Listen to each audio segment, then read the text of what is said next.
তার IQ-Z6 light নিয়ে আসলো। কন্ডিশন দেখতেই পাচ্ছ, পুরো ব্রোকিং হয়ে গেছে সামনের ডিসপ্লে।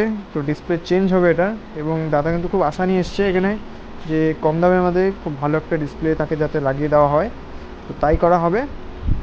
তো চলো এটা চেঞ্জ করি এবং তারপরে দেখা যাক যে এটার কোয়ালিটি কেমন ডিসপ্লে। ঠিক আছে, যে ডিসপ্লেটা এখানে লাগানো হবে সেই ডিসপ্লেটা এখানে রাখা আছে, চলো লাগাই। ফার্স্টে আমরা বডিটাকে ভালো মতো ক্লিন করে নেব, নাহলে কিন্তু ডিসপ্লেটা বসাতে খুব প্রবলেম হবে। এখন কিন্তু আমরা গ্লু অ্যাপ্লাই করা শুরু করব।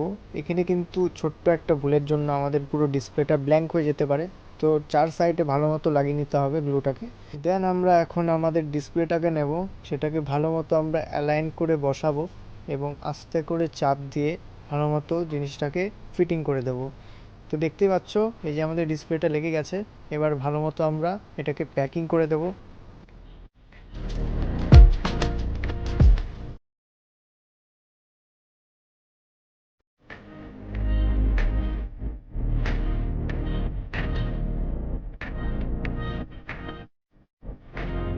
তো গাইস, এই হচ্ছে সেই ফোন IQ-Z6 লাইট।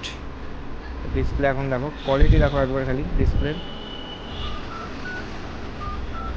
রেসপন্স, একদম ফটাফট রেসপন্স, একদম ব্র্যান্ড নিউর মতো হয়ে গেল। আবার ফিনিশিং দেখতেই পাচ্ছ,